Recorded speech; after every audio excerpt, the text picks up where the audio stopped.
This is your ultimate stop for everything sports. The Golden State Media Concepts Sports Podcast. Should I say more? From the NFL, MLB, the NBA to MMA, it's all in here. The Golden State Media Concepts Sports Podcast. Listen now.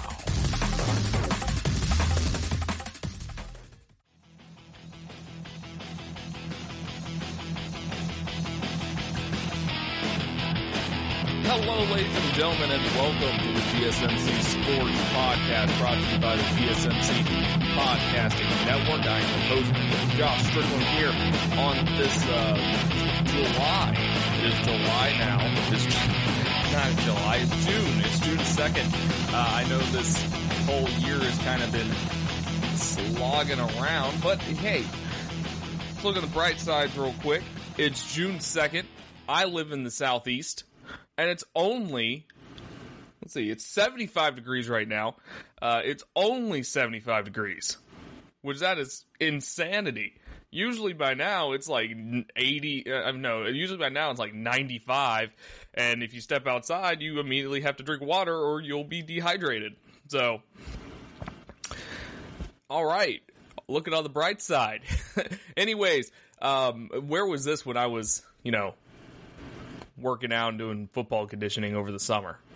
Because when I did conditioning over the summer, it was freaking, it was like 100 degrees, humidity, sucked. But it feels great outside. It looks great outside right now, and I'm so happy I am right here doing this podcast for you guys right now instead of being outside. But no, I'm joking, of course. I love doing this. But we have a pretty good show for you today. We'll talk about the MLB battles between the Player Association and the MLB. There's been some threatening going on. There's a lot of uncertainty over the Major League Baseball season. Then we go to the other side of the coin, where the NBA, they are now dealing with stuff as trivial as what playoff format should we do. They are fairly certain that they're coming back. Then we'll go on to why the University of Oklahoma is waiting to bring athletes back onto campus.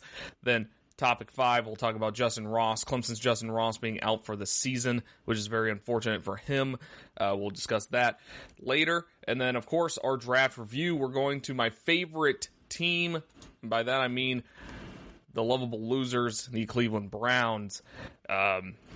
Discuss if their draft will actually help them or not. Spoiler, it probably won't, because it's the Cleveland Browns.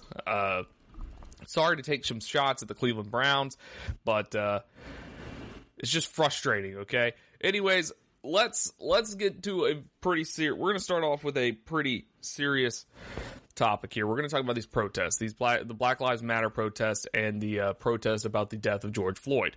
And I'm talking about it because it's kind of impossible to avoid, and also, I want to talk about it because it kind of came at the perfect time, because I think it's a good thing that there's no sports going on right now, because nobody should be distracted by this issue. I'm just going to start off with that. If sports were around right now, some people would just be distracted and people would be complaining that athletes would be speaking out their minds because they should just focus on their sport. Well, because there's no sports, the athletes don't have to focus on training or focus on games or anything, so they can put all their social media clout and their following into good use to push this issue further along. It is a big issue in this country. If you don't think so, then you just are blind. I don't want to offend anybody or anything like that, but that's just how it is. We have an issue in this country, and we are trying to fix it. Now, of course, I'm not okay with protests being violent, of course, but from what I've seen, from all the footage I've seen, I've seen on social media, I've seen footage of protesters, I should say, with air quotes. I've seen people, just random people, just a single person would be looting and rioting while everybody else is trying to stop them. Then you'll see some where It's a completely peaceful protest, and then the police would enact some violence to kind of kick everything off. I've seen some interesting things going on Twitter. The only thing I can really tell you is just don't 100% believe everything you see. Because there's a lot of misinformation on social media just in general. Just always take everything with a grain of salt. Because in this day of age, we're in the day of misinformation. Everybody says we're in the age of information, but that also includes misinformation. We're in the age of misinformation, in my opinion. There's a lot of stuff going on that a lot of people don't know about, and there's a lot of stuff going on that is just not right. So it's just one of those things that we have to discuss. And I think it's great that we don't have sports to distract everyone, because this is something that needs to happen. It just is. We need police reform. We need just more out of white people, pretty much. And I'm trying not to bring this into too much of a. I'm not trying to bring this into too deep of a conversation, because I know you're not here for this. You're here for sports, and I understand that. I mean, you go to sports to distract you from life. You go to sports to argue about meaningless stuff because it's meaningless. You don't want to argue about the stuff that matters 100% of the time. So you want to take an hour out of your day and listen to this podcast to argue about stuff that doesn't really matter that much in the grand scheme of things. I understand that, because that's how I am too. But this is an issue that we have to deal with, and it needs to be dealt with now. Of course, I want to do it peacefully. I think everybody wants to do it peacefully. I mean, that's what most of these protests are. And a couple of bad apples would cause chaos and stuff like that. So, that's pretty much all I'm going to say. I also just want to say it's not a political issue. I'm not trying to talk about this because it's political. This is not a political issue. This is a civil rights issue, pretty much. I mean, calling this a political issue is like calling the Civil Rights Act in the 60s a political issue. This is not a political issue. If you think this is a political issue, then that's a problem. Because this is not a Republican versus Democrat thing. If you think it's a Republican versus Democrat thing, then I know exactly what side you're on. No offense. Because this is not a political issue. This is a human issue that we must deal with. That's why other countries around the world are also protesting about something that happened in America. Like, why should Australia, New Zealand, all these other countries that are protesting in their own countries care about what's going on in America? That's because it's a human rights issue. It's not a political issue. It's not a liberal versus conservative issue. This should be an issue that everyone should come together for. This is one of those bipartisan issues that you partisan issues. Wait. Shoot. Is it bipartisan or partisan? Ah, jeez. Anyways, you know what I mean. It's one of those issues that everyone should be able to come together and figure out a solution. And the fact that we can't is an issue in its own. And I've said issue a million times, and that's mostly because I don't want to say any other words. But anyways, like I said, we have a good show for you today. We're going to be talking about MLB battles. We're going to be talking about the NBA potentially letting their top teams choose playoff opponents. That will be discussed. We'll discuss why Oklahoma University is waiting to let athletes back after the COVID-19. We'll talk about the terrible injury. I guess it's more of a, I don't know what it's really called. It's just something that he apparently was born with, and they just found out about it. We'll talk about that later in the show. And of course, we'll talk about the draft review of the Cleveland Browns. Sorry. I mean, this is only like a 7-minute rant, because I did it like a 2-minute opening, and now I'm just kind of stalling until I reach the time limit for this topic. But, sorry. The rest of the show will strictly be about sports. I will not bring this up again. I just thought it was very important that I brought it up first, because more than likely more people will listen to the first 10 minutes than the rest of the show. I just wanted to bring it first, and if you left because of this, I mean, you're not listening to it right now, so oh well. But it's an important issue, and we need to deal with it, and we need to come together and deal with it. So that's my viewpoint on it. We'll talk about sports and stuff that doesn't really matter.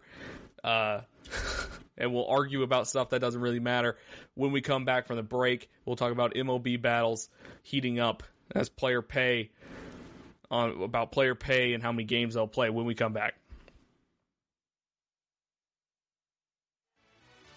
Are you looking for the very best NFL and college football podcast? Then check out the GSMC Football Podcast. Get the latest football news both on and off the field. From the NFL Draft to trades to the rumor mill to the NFL Combines. They got you covered. That's GSMCpodcast.com/football-podcast. Get updates on college rivalries, game day insights, and much, much more. It's football talk the way you want it. This show eats, sleeps, and breathes football. Don't forget to like them on Facebook and follow them on Twitter. Visit GSMCpodcast.com for more info.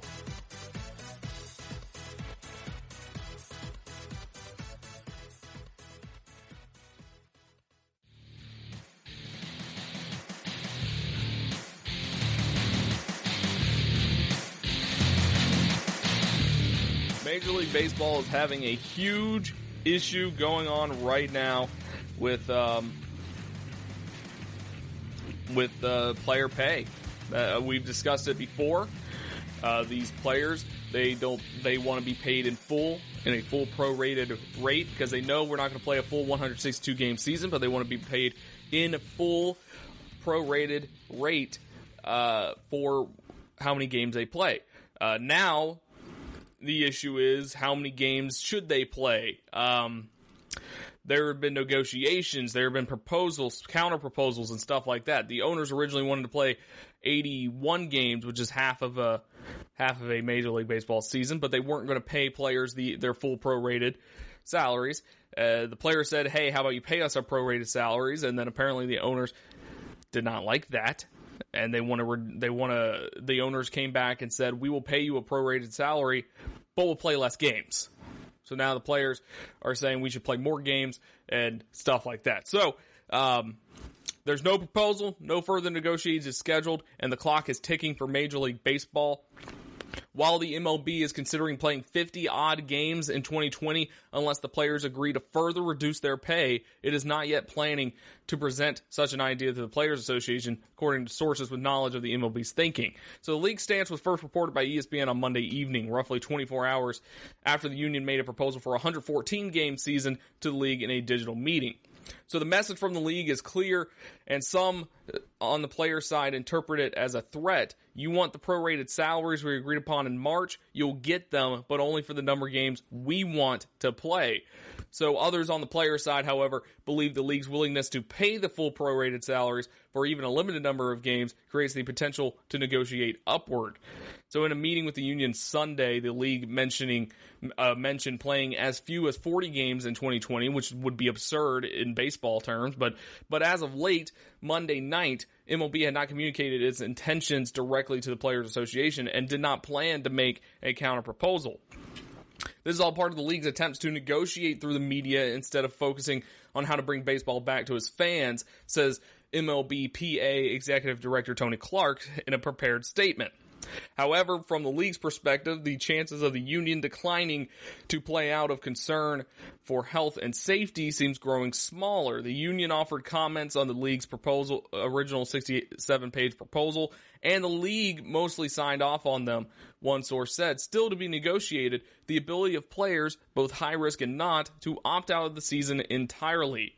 So the MLB's stance indicates a reading that it might be in position to unilaterally implement a schedule. If the sides ultimately do not reach a new deal, the commissioner proceeds to schedule 50 to 60 games. The union could object, citing a passage from the March agreement that requires the commissioner's office to use best efforts to play as many games as possible.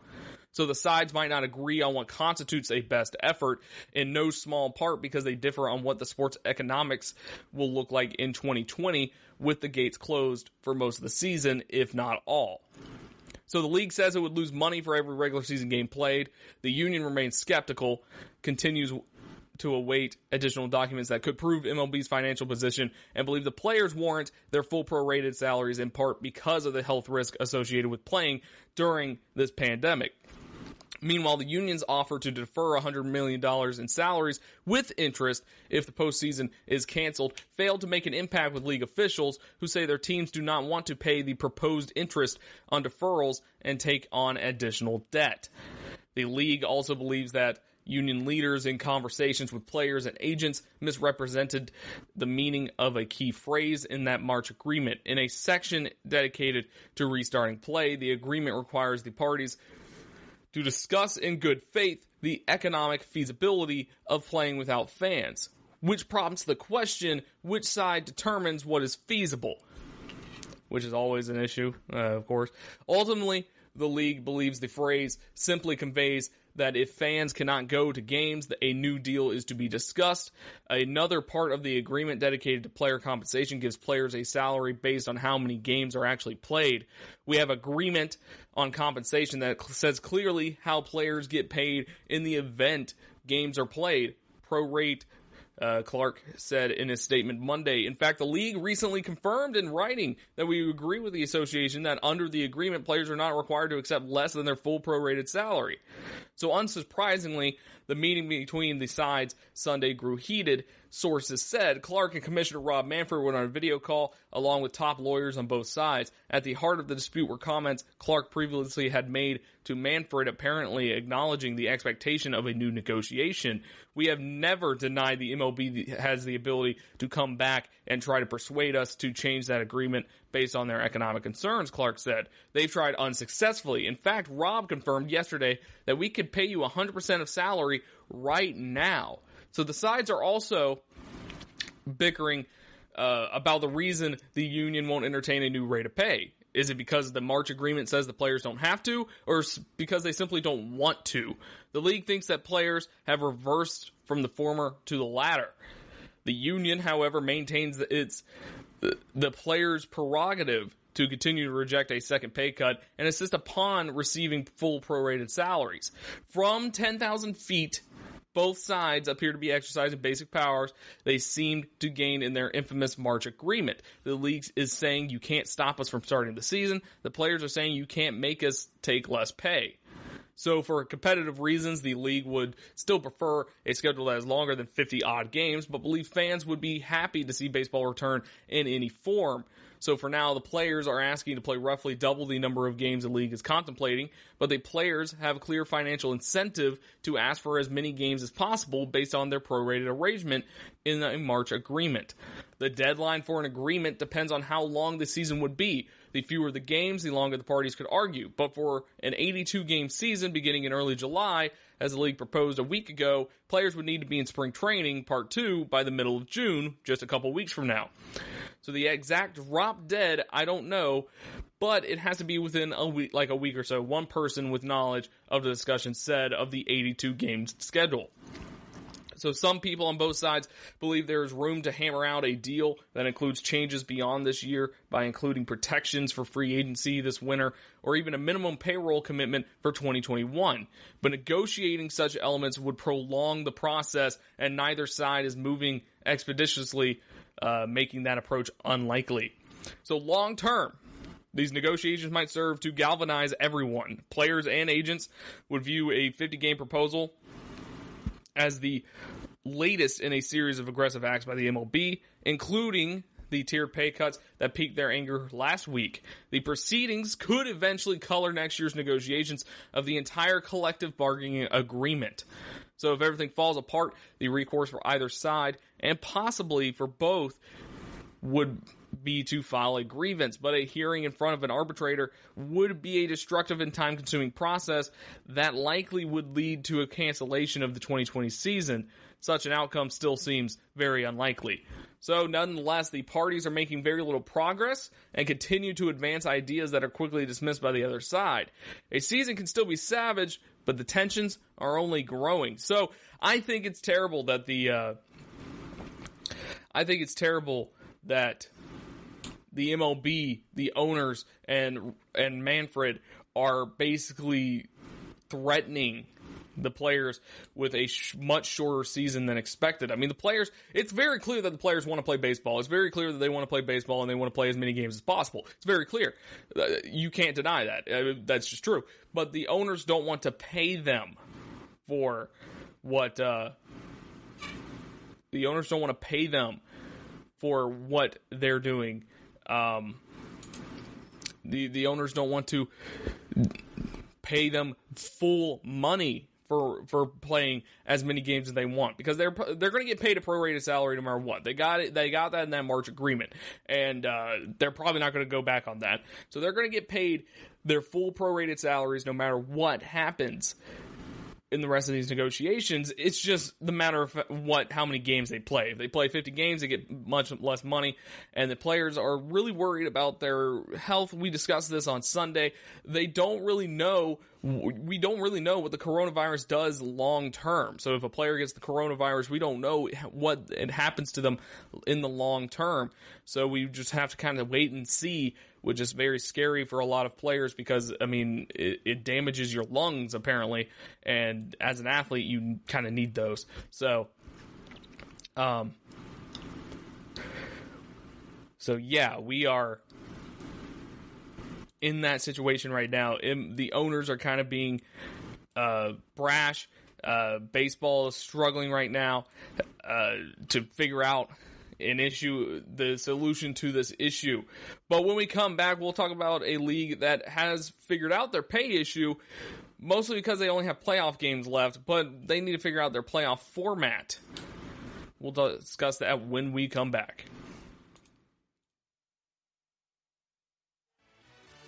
Check out the show that's built on the MMA, from the UFC to Extreme Cage Fighting. They got the fights covered. Check out the GSMC MMA podcast. Get the latest news on past or upcoming fights. Join us as we talk to and about some of the biggest names in the MMA, past, present, and future. When it's the fight game, there's just one show to check out. GSMCpodcast.com/MMA-podcast. Don't forget to like them on Facebook and follow them on Twitter. Visit GSMCpodcast.com for more info.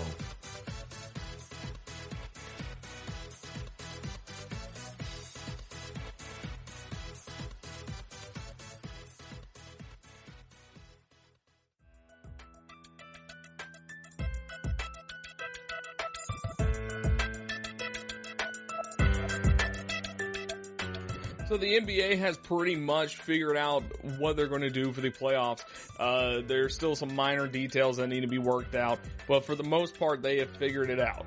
They have figured out what they're going to do and how they're going to do it.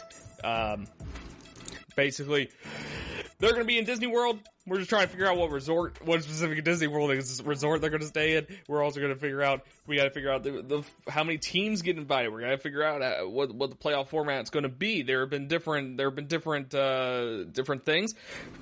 Someone suggested invite every team. Some people invite only the teams that have a chance at the playoffs, like playoff teams and the bubble teams, and then just kind of play and see if the bubble teams can get in. I've seen a lot of people say that they want to do that just to have Zion there and get more eyes on that, which I don't think that's necessary, because it's going to be the NBA playoffs. You don't really need Zion when it's the NBA playoffs, I feel like, but whatever. But the playoff format is one of the more discussed issues of the NBA coming back, because are they going to do a regular playoff format? Are they going to do just reseed everyone? I've seen reseeding of everyone. And then I saw this interesting article about should teams get to choose there. And this has been a thing for a while. This has been a proposal for a while. People want these teams to choose their opponents for the playoffs. Higher seeds choose their opponents for the playoffs, which I think we probably discussed this before, probably back in like February, I think. But anyways, the unusual circumstances brought on by the COVID-19 has created an unusual situation for the NBA that presents an exciting opportunity for experimentation. There has already been intriguing reporting and speculation about how the league could both return and determine a champion, with some indication that Commissioner Adam Silver is open to an uncommon resolution. That is extremely encouraging because there are a variety of priorities to manage, but also worthwhile proposals to best accomplish their goals for concluding the 2019-2020 campaign. Having this many intelligent and focused people coming up with ideas will inevitably produce viable and exciting plans, but there's a specific nuance that works with many of them that would be an important addition for both this season and the long term. So over a decade ago, the NBA's developmental league, then called the D-League, allowed top teams to pick your poison power to choose their own opponent. The appeal of that idea is the combination of a stronger reward for the regular season success, reduced incentives for losing late season games. This set up a far more favorable matchup and arguably greater equity, because then lower seeds may not get the otherwise random benefit of an unhealthy or inferior opponent. For example, the 2015-2016 Grizzlies made the playoffs despite losing both Mike Conley and Marc Gasol for the season, but the second-seeded Spurs faced them since the Grizzlies finished one game ahead of the Rockets for the 7th seed. There was a blatant short-term tanking last season as well, which led to 3 of the 4 best teams in the Western Conference on the same side of the bracket and a Western Conference final sweep. So while it would be a worthy addition to the NBA playoffs in every postseason, top teams choosing their opponents is far more important in 2020 due to the unusual circumstances. Typically, the superior seed gets home court advantage, and the benefits that come from that in terms of home game 7, more games in front of their own fans, and more nights sleeping in their own beds. So none of those perks exist in this bubble system, and the hiatus adds in even more variability in terms of health, conditioning, and injury. It is certainly fair to note that these circumstances are extremely unusual and will always create winners and losers, but rewarding the best regular season teams certainly feels like the best way to address this. So you look at the upside. The beauty of letting top seeds pick their opponents is that it meshes with the different playoff systems, including the top 16 format or the World Cup concept Kevin O'Connor broke down on Tuesday. So whenever the time for a bracket arises, the top half and bottom half of playing teams are split, and starting with the best record, each team picks their preferred opponent from the bottom half until everyone is selected. It could even be done in a televised event, somewhat like the March Madness Bracket Reveal show, especially this year since they will all be in the same place. So that process can repeat for each round of the playoffs before the finals, either the NBA or conference, depending on which format they use. So creating a larger advantage for the better regular season record, the team with the better regular season record. So if adopted for longer than the 2020 playoffs, the ability to choose opponents and even just avoiding being chosen by being in the top half would push franchises more than they are now. They would not be able to finesse their matchup by losing late season games, for example. Now, the downside to this is that there are 2 major issues with letting the best team choose their opponents, one logistical and one practical. The logistical issue is that the pick your poison process requires each round to complete before the next one starts, so the choosing teams actually know what their options are and creates lulls in the playoff schedule. At times, the NBA is allowed to get ahead when some series finish more quickly, but the late series are always set in stone, so it's not that big of a shift. That makes less of a difference this time around since every team will be playing in the same bubble and there are no travel considerations. This should not be a deal breaker in a normal year, but is even less of a problem in 2020 specifically. Additionally, it would be very hard for a team at the bottom to make a run because the bracket would be consistently work against them. However, overperforming squads in early rounds could potentially scare off top teams and secure more favorable opposition in the future rounds too, another fun quirk of this system. The other major concern is a more practical one. Would the decision makers actually choose aggressively? This system absolutely produces additional drama and bulletin board material no matter how the selections go, but the whole thing becomes significantly less interesting if teams play it safe rather than channeling their inner Machiavelli. And still, at least they have the opportunity. So here's a full proposal. In years with a full slate, the league can absolutely stick with the conference-centric format for travel and television timing reasons, but those concerns are totally different this time around. So due to that and the abruptly stopped regular season, this approach would be similar to the group stage idea, the World Cup idea, with some stronger benefits for strong records. So the 20 best records would be eligible and split up into 4 groups by record, like in this proposal. Originally toyed with the idea of tweaking the group selection order to further reward the top teams, but another wrinkle does the trick. While either 8 or 16 teams from the group stage advance to the knockout stage, with the top half of the total number of teams going to the knockouts, are both automatically through and will choose their first round knockout opponents in the order of the regular season finish. After all, it would be unfair for the Bucks, Lakers, Raptors, and Clippers to not make it that far. Plus, they will need tune-up games and get to influence who qualifies for the knockouts rather than sitting home in a bye situation. It also allows every team to get into the knockout round on merit without any single elimination randomness. In fact, they could even let everyone play their group opponent twice for an 8-game sample closer to the group stage format of the UEFA Champions League. From there, the top half pick out of the bottom half all the way until the NBA Finals, so either 2 or 3 rounds depending on whether it's an 8 or 16 team field. While this NBA season faces unusual and hopefully never repeated obstacles, this hiatus and restart provides a unique opportunity to assess and experiment with new ideas that will improve the league. There are a series of playoff concepts worth considering, but allowing top teams to choose their opponents would be a key new wrinkle added this postseason because it gives the teams a stronger reward for regular season, creates drama, and incentivizes competitiveness in future seasons. So, here's my opinion on this. So, it's a fine enough idea. Right off the bat, it's fine. It's a fine idea. I'm not necessarily against it.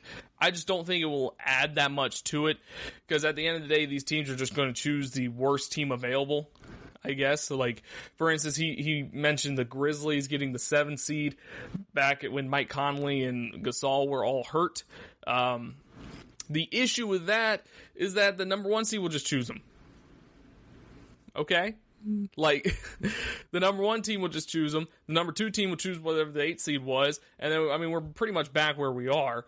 And it makes it less likely for underdogs to kind of get in. I mean, it is the NBA, so the 8 seed and the 1 seed shouldn't be that far apart, but they are. I mean, the Lakers and I think the Grizzlies. I think if the Lakers played the Grizzlies right now, it would probably be a 4-game sweep.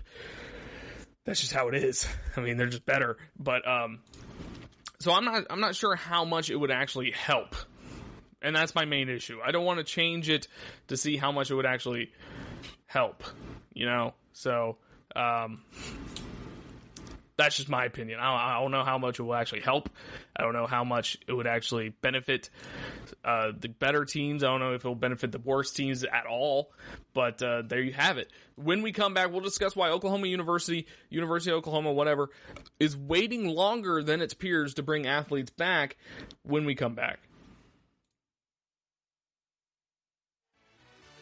Are you looking for help for your fantasy football team? Check out the GSMC Fantasy Football Podcast. Get today's best advice on who to start, who to sit, even who you should draft. From sleeper picks to red-hot lineups, they got it all covered for you. That's GSMCpodcast.com/fantasy-football-podcast. We'll cover traditional leagues, dynasty, PPR, even IDP leagues. When you need fantasy help, there's just one show to hit up. Don't forget to like them on Facebook and follow them on Twitter. Visit GSMCpodcast.com for more info.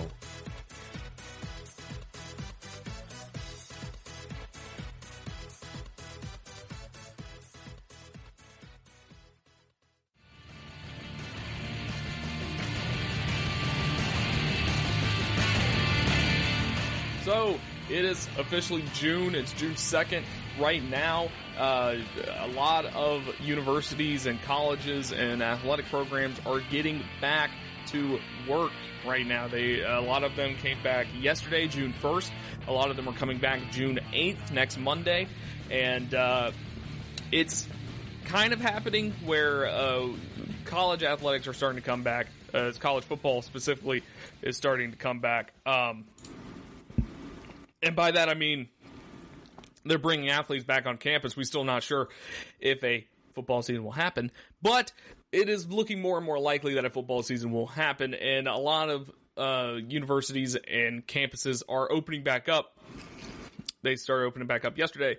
They're opening back up for these athletes to finally start working out, start doing the off-season programs and stuff such as that. And I can't explain to you how happy I am about that, just because it's a good sign. It's a positive sign. It's an optimistic sign of what's to come. But one major football program is still waiting.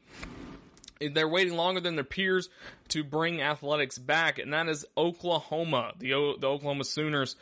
So the Oklahoma Athletic Director, Joe Castiglione, I think that's how you say his name, knew when his athletic department announced it would reopen its facilities to football players beginning July 1st that the Sooners would get some criticism.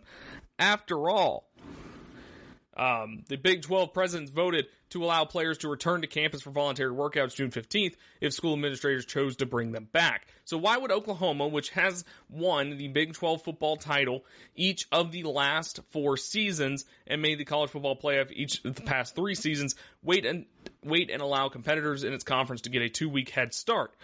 And what about the programs in other leagues that plan to start 3 weeks earlier? Because Castiglione said that Oklahoma administrators already had targeted a July 1st return, and they didn't feel like the extra 2 or 3 weeks provide much of an advantage. So the key distinction, according to Castiglione, is that the only workouts currently allowed are voluntary. In normal June, the teams will be allowed to require 8 hours of organized team activities per week. So this includes time in the weight room, running on the field, and a maximum of 2 hours of football instruction. But with that activity currently suspended by the NCAA because of COVID-19, workouts would be more limited. Strength coaches can design them just as they have while players have been away. These strength coaches can supervise those workouts for safety purposes, but to Castiglione and other Oklahoma leaders, being able to do that wasn't as important as having more time to put COVID-19 testing protocols in place before players return. He mentions that I think people are getting that confused and thinking of it as a competitive disadvantage. That's not what is being allowed during the month of June. It's only voluntary. So it's almost like the kind of workout somebody would get during the times that you're not permitted to be organizing workouts.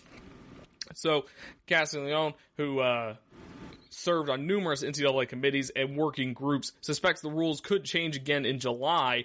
The general consensus among athletic directors, coaches, and medical personnel is that teams need to be back in the weight room by mid-July for players to have enough time to be physically ready to play the 2020 season as currently scheduled. Now, when we get back on July 1st, he said, we could very well see the rule change again where we would be permitted to have a normal summer workout that people are used to seeing. So Oklahoma's plan dovetails with the sentiment of Sooners coach Lincoln Riley, who said last month that he would prefer programs wait longer before bringing players back to campus. Every day early that we bring them in is a day we could have gotten better, Riley told reporters. It's a day we could have learned more about the virus. It's a day that personal protective equipment maybe gets better. It's a day closer to a vaccine. It's a day that our testing equipment and testing capabilities get better, and it's just not worth it. So we've got to be patient. We've got one shot at this, and we've got to do it right. So Castiglione said Oklahoma is asking all athletes to take part in a virtual quarantine for 2 weeks before returning to campus. Athletes will be asked to try to limit their movements during that time.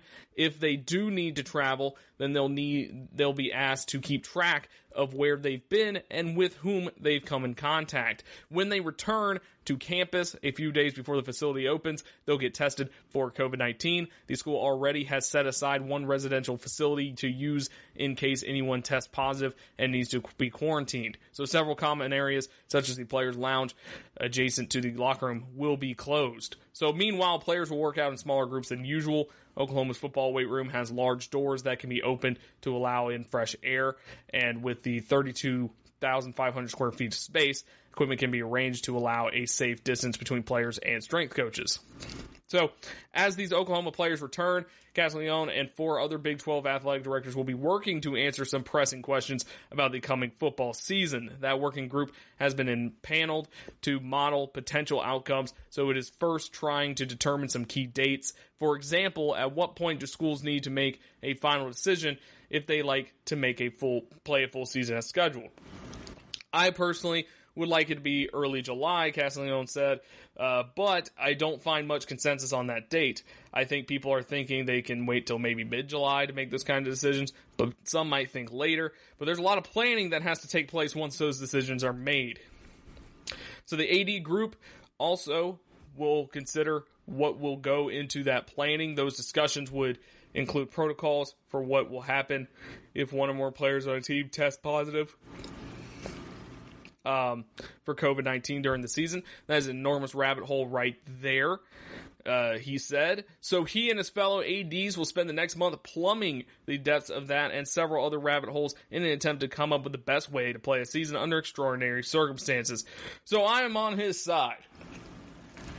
I'm a big fan of these teams coming back and showing optimism and kind of getting on track to normalcy, but the fact of the matter is we do need to wait a little bit longer. I agree with Lincoln Riley. We might need to wait. Every day that we're rushing it is another day that we could have improved everything, you know? And once again, it's just voluntary workout, so it's not like voluntary, I should say, with quotation marks, because I'm sure some of these teams are making that voluntary involuntary, but yeah, I mean, it's just, oh man, it's just an interesting thing that we need to deal with. That, I mean, Oklahoma, I think they're doing the right thing here. They're waiting to see if they can improve anything before they make a permanent decision that affects all of their athletes on campus. So I agree with Oklahoma.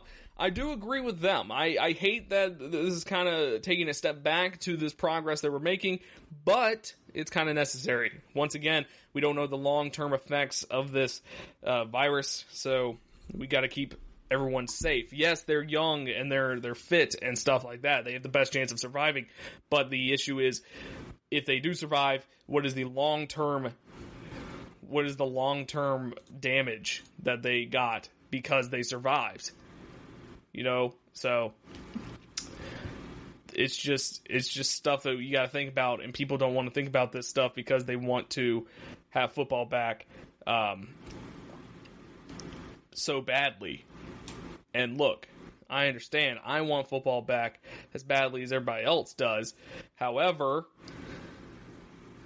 we need to make sure that everyone is okay. We need to make sure everything is okay for that. So I agree with Oklahoma. I don't know if you guys agree. If you agree, let me know. If you agree with Lincoln Riley, agree with Castiglione, let me know. I am taking their side on this one because I think it is the smart thing to do, to wait. You just got to wait and see how everything turns out. So I agree with them. There's so many different things, like the testing practices. There could be better equipment going on. There could be better methods to working out. And it's also kind of a wait and see what other programs are doing, and then you can build off of what other programs are doing. Because I'm sure all of these programs are working together to make sure that all these athletes are safe and stuff like that. Or at least I'm hoping they're working together. I feel like it would be against everyone's best wishes if they weren't helping together, but that's just me. So I think this is a great thing. So yeah, I think it's great. It's great. Oklahoma being on, I'm kind of surprised Oklahoma's the team that's, leading this, but good for them. When we come back, we're going to talk about Clemson's wide receiver Justyn Ross. He has been announced to be out for the 2020 season, whether we have it or not. So we'll discuss that when we return. Are Are you looking to get your college football fix? Looking to get the latest news on your favorite school's team? The GSMC College Football Podcast is your ticket to all things college football. Join us as we talk college football from the national championship, the college rivalries, the bowl game, to the Heisman Trophy. To which conference is the best? We've got you covered for the Big Ten, SEC, Big 12, the Pac-12, ACC, and everything in between. Download the GSMC College Football Podcast on iTunes, Stitcher, SoundCloud, Google Play, or anywhere you find podcasts. Just type GSMC in the search bar.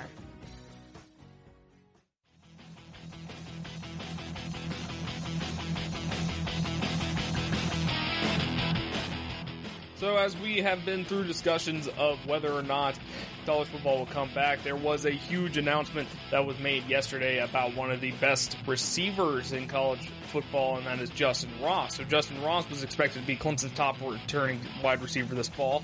He was a major part of their 2018 national championship game against Alabama. He was a big part of that national run, that playoff run in general.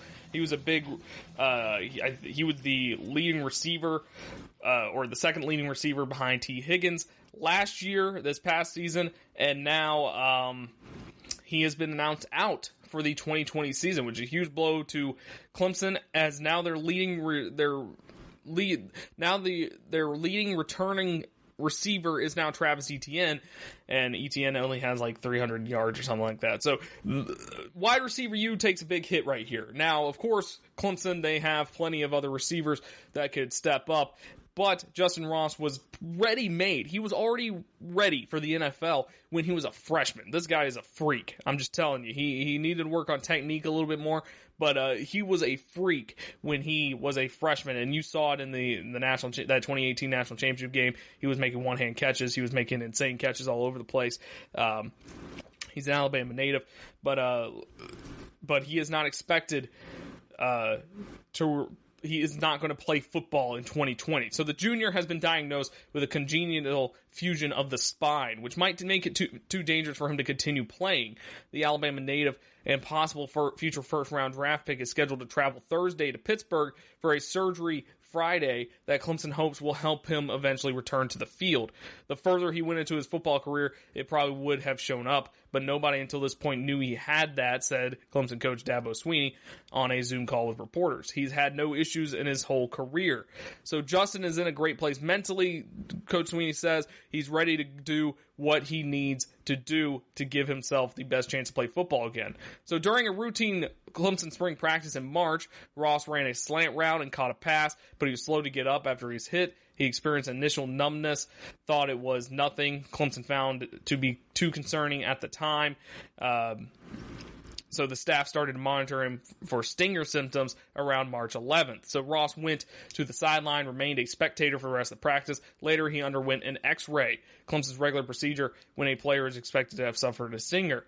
That evening, Swinney saw him at dinner and was encouraged by how normal his receiver appeared to look. The next morning, however, Clemson trainer Danny Poole and team physician Dr. Stephen Martin met Swinney in his office and informed him that they had found something unexpected.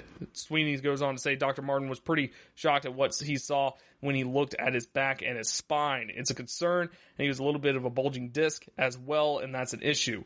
If he was a football coach or an accountant or whatever, he'd be back at it in probably 6 weeks, but he's a football player, so there's obviously a lot more involved here when it comes for him to be able to play the game that he loves. The frustrating thing for Justyn is he feels perfectly fine, but the doctors know that he is at risk. So neurosurgeon David Okonkwo,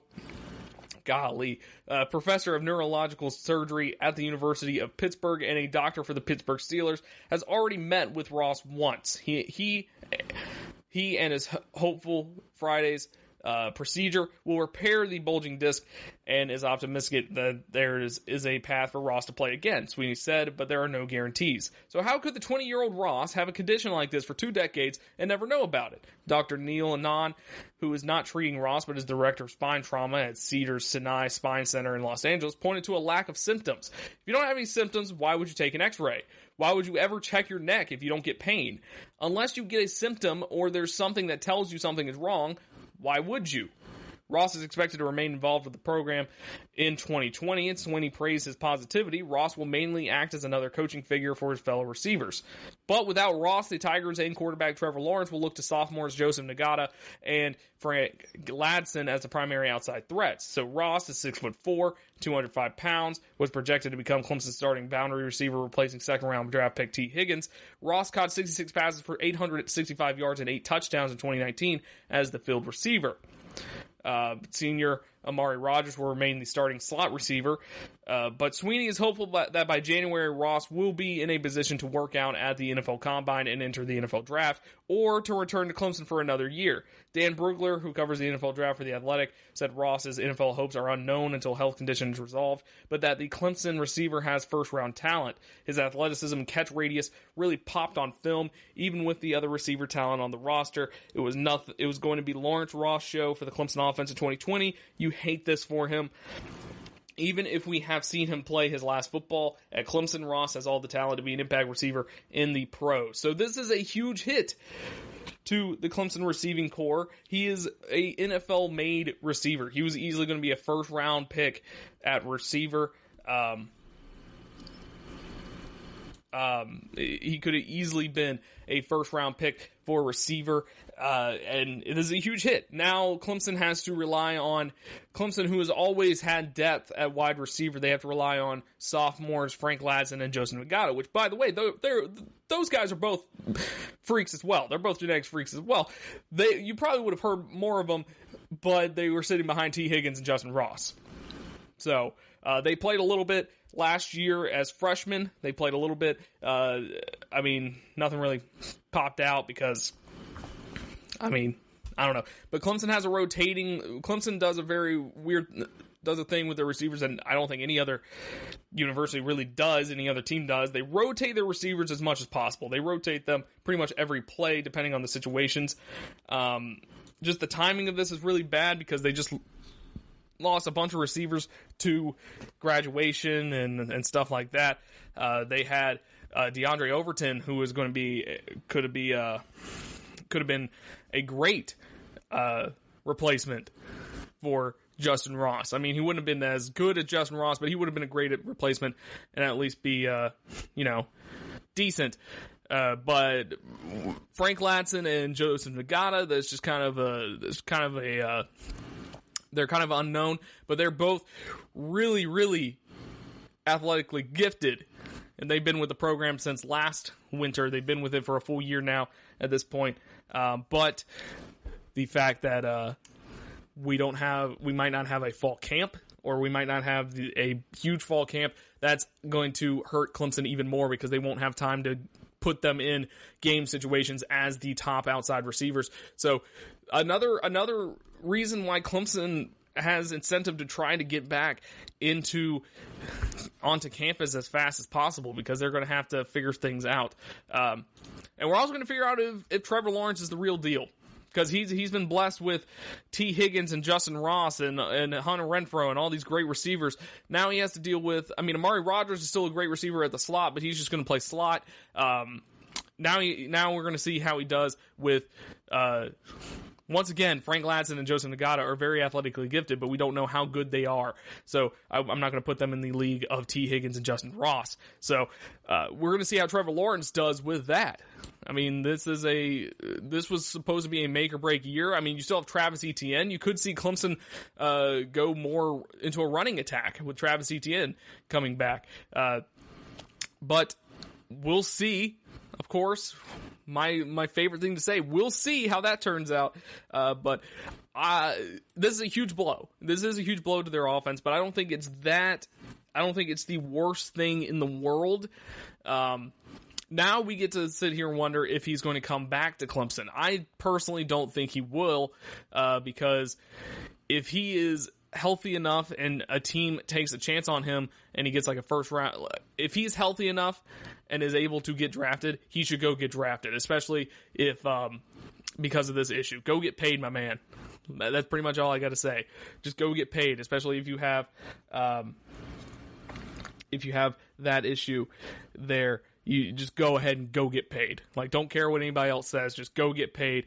Hopefully he finishes up his degree. Clemson players usually finish up the degrees before 3 years, so which is crazy. But I mean, he'll have more time to worry about that. So it's going to be weird. It's going to be tough for Clemson to figure that out. But probably the good thing is they probably won't play in front of fans, so these sophomores won't get rattled by any away environments such as Florida State or anything like that. But this will be a big issue that this Clemson offense will have to figure out. But the thing about Clemson is they don't rebuild, they reload, and we'll see how that turns out for them this time. So when we come back, we'll be talking about the draft review for the Cleveland Browns. We'll be discussing how their draft went and if they will actually do anything with it. So we'll discuss that when we return shortly. Check out the show built around the women of MMA. From the UFC, Invicta FC, Bellator, and One Championship. We got the fights covered. It's the Golden State Media Concepts Women's MMA Podcast. The latest news of upcoming fights, discussions of previous matches. Join us as we talk to and about the biggest names in women's mixed martial arts. Past, present, and future. When it's the women's fight game, you know where to listen to. The Golden State Media Concepts Women's MMA Podcast.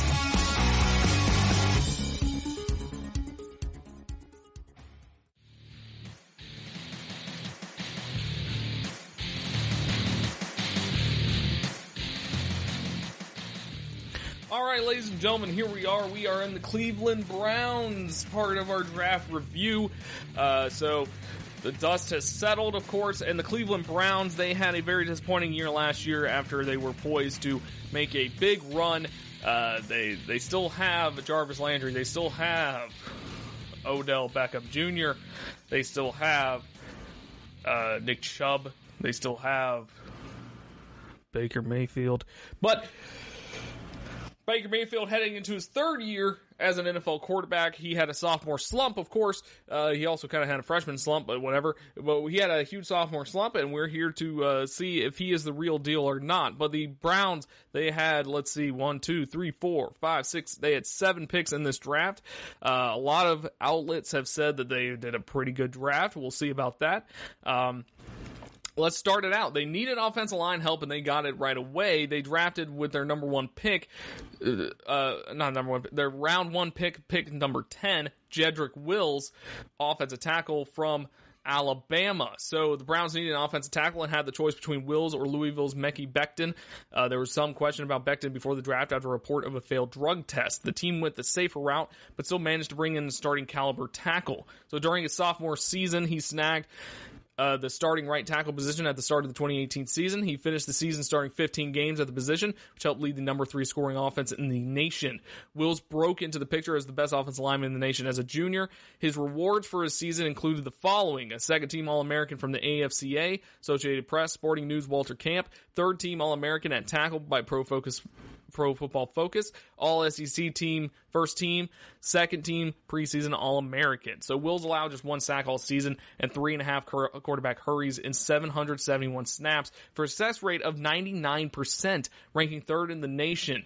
He helped anchor the offensive line that allowed just 0.92 sacks per game. So the Tide ground game was efficient on the ground, finishing about 5.5 yards per carry. In the end, the Browns would have likely wanted Georgia's Andrew Thomas. However, Thomas was off the board at number 4. So the New York Giants hadn't selected him. He might have fallen to the Browns. Instead, the Browns drafted the next best tackle, and they would be rewarded with a high draft grade there. So Grant Delpit is their next pick, safety. And it's another solid player that was rumored to be gone way before the Browns pick at number 44. Delpit has size, athleticism, and can make plays. He was the winner of the 2019 Jim Thorpe Award, which is awarded to the best defensive back in the country. In 2019, Delpit finished with 65 combined tackles, 7 passes defended, and 2 interceptions. Believe it or not, it was a down year compared to 2018, where he had 75 combined tackles, 5 sacks, 5 interceptions, and 9 passes defended. Personally, This is a great pick by the Browns because Delpit is the second best safety in the draft. Obviously, Xavier McKinney from Alabama was going to be gone, and he was with the number 36 overall pick by the Giants. However, the New England Patriots owned the 37 overall pick and elected to use their pick on Division II safeties Kyle Duggar. Then the Chicago Bears picked right before the Browns at number 43 and were rumored to be interested in taking a safety. Instead, that they went with Notre Dame tight end Cole Kmet. Delpit was once considered a first-round talent and practically fell to the Browns. Every team needs a bit of luck when wanting to contend in professional sports, and the Browns might have finally gotten lucky with this pick. Jordan Elliott, defensive lineman. At this point, you're probably asking yourself, how can the Browns have 3 straight A's on their report card? The honest question is that the team deserves it. So Elliott was ranked 6th highest defensive tackle in the draft. When the Browns were ready to pick at number 88, all 5 tackles were picked in front of him, including Oklahoma's Neville Gallimore, who was ranked number 7 overall. The Browns selected the best available option at the position. Now, there might have been some bias for this pick because people had Elliott going to the Browns in the 3rd round in their mock drafts. But Elliott is 6'4", 315-pound redshirt junior that played defensive lineman for Missouri. A former All-American, Elliott transferred from the University of Texas after his freshman year. After sitting out the 2017 season due to transfer rules, Elliott was named the team's Defensive Scout Player of the Year. In 2018, Elliott quickly became an impact player and was named second-team All-SEC by the media. His stats included 24 tackles, 8 tackles for loss, and 3 sacks. Last season, Elliott finished with 31 tackles, 8.5 tackles for loss, and 2.5 sacks. So the Pro Football Focus ranked him the highest defender on the team's squad. So according to some analysts, Elliott was rated as high as number 42nd overall prospect in the entire draft. As far as NFL.com's Lance Zierlein sees it, Elliott could be a starter in the league as soon as next season. So in terms of value, the Browns might have had the best 3rd round selection out of any team. Their next pick was Jacob Phillips, linebacker. The linebacker out of LSU was a member of a stout defense, but in terms of who was the better pick, the Browns got this one wrong, in my opinion. The Browns had a choice between Phillips and Colorado's Davian Taylor, who went to the Philadelphia Eagles 6th pick later. In Taylor's career, he recorded 136 tackles, 20 tackles for loss, and 12 tackles for no gain. His stats also include 23 third down stops, 12 quarterback pressures, 9 pass breakups, and 3 fumble recoveries. As for Phillips, he led the Tigers in the SEC in tackles in 2019. He finished his career with 218 career tackles, 13.5 tackles for loss, 2 sacks, and an interception. What separates Phillips from other linebackers in the group is that he lacks the ability to play in coverage. Phillips has athletic talent. There's no denying that. You don't lead the SEC in tackles if you aren't good at what you do. However, there are some concerns of how he will fit in under the new defensive coordinator, Joe Wood's scheme. If he can do that, this grade could be completely changed by next season. Next pick is Harrison Bryant, tight end. Bryant won the John Mackey Award for Nation's Top Tight End in 2019, but his stats came against opponents from non-Power 5 conferences. Bryant led all Division I tight ends with 65 receptions for 1,004 yards and 7 touchdowns. He was named first-team All-Conference USA, as well as a first-team All-American, becoming the first ever FAU player to accomplish that feat. In his career, Bryant finished with 148 receptions for 2,137 yards and 16 touchdowns. At FAU, Bryant was the team's first choice as a receiving threat. When FAU played nationally ranked Ohio State and UCF, Bryant led the team in receiving with 72 and 51 yards, respectively. According to WalterFootball.com, Bryant was the number 10 ranked tight end on the board. This is a huge hit on his ability to play at the next level. The Browns have plenty of receiving threats on the team already in Odell Beckham Jr., Jarvis Landry, Austin Hooper, and a healthy David Njoku. Njoku is playing in the final year of his rookie contract, so the team could be looking towards the future. The team should have drafted a true blocking tight end, and LSU's Thaddeus Moss was still on the board. Moss didn't attend the NFL Combine, which likely hurt his stock, but he has the combination of quickness and athleticism that he could be used as a blocker. The good news is that Bryant is at least one season to improve because he is the third option on the depth chart behind Hooper and Njoku. For now, I think there were better options on the board. So Nick Harris is the next one. He's the center. Browns didn't need a center, so why did the team essentially waste their 5th round pick on one? unless the Browns sign Jadeveon Clowney in the near future. This pick doesn't really make sense. The reason I say that is the Browns have been linked to having interest in bringing edge rushers. When the Browns were selecting Boise State's Curtis Weaver was still on the board. Weaver can beat offensive tackles in numerous ways and had a great career at Boise State. In his 3 seasons, he finished with sack totals of 11, 9.5, and 13.5, and also included a tackle for loss counts of 13, 15, and 19.5 over the course of 3 years. But as of today, the Browns remain uncommitted to Clowney, so there's a chance the team could miss out on 2 productive pass rushers. So for Harris, he could have been better suited with another team. He was a first-team All-Pac-12 selection last season, as well as an AP second-team All-American. It's not that Harris is a bad player by any means. The Browns could have found premium value to shore up a hole on the defense, and that team passed to take a player for a position that they didn't need currently. And then their last pick of the draft, Donovan Peoples-Jones, wide receiver. The Browns could have drafted Minnesota's Tyler Johnston in the 5th round, which would have been a fantastic pick. But as for the 6th round talent available, the Browns found great value here at the receiver position. And as a return man, during his freshman season, he caught 22 passes for 277 yards and returned 40 punts for a Big Ten leading 320 yards. His 79-yard punt return was a season long as he ran his way into freshman All-American list. He led the Big Ten in return yards in 2018 as well. He finished all Big Ten third team in 2018 and 2019 for his efforts in the return game. In 2019, he didn't lead the conference in return yards due to an early season injury, in which John Harbaugh described as a soft tissue groin injury. He finished with a career low 7.2 yards per carry, while his 173 punt return yards ranked 2nd in the league. As a receiver, he caught 34 passes for 438 yards and 6 receiving touchdowns. However, he is going to make a name for himself with the Browns. It's going to be as a punt or kick returner. Jarvis Landry is the number 1 punt returner at the moment on the depth chart. Landry has not returned a punt or a touchdown since 2015 when he was a member of the Miami Dolphins. So over the last 2 seasons, Landry has returned just 7 punts for a total of 63 yards. So this could be a big help in the special teams game. So there you have it. Some pretty good picks and some questionable picks there. Overall, I mean, they built up their offensive line a little bit better. They built up that defense a little bit better, and they got a decent punt returner. So I think it was a solid draft for the Browns. So will they do anything with it? Who knows, man? But thank you for listening to this Tuesday edition of the podcast. I'll talk to you all on Thursday. Hope you have a good one. You've been listening to the Golden State Media Concepts Sports Podcast, part of the Golden State Media Concepts Podcast Network. You can find this show and others like it at www.gsmcpodcast.com. Download our podcast on iTunes, Stitcher, SoundCloud, and Google Play. Just type in GSMC to find all the shows from the Golden State Media Concepts Podcast Network. From movies to music, from sports to entertainment, and even weird news. You can also follow us on Twitter and on Facebook. Thank you, and we hope you have enjoyed today's program.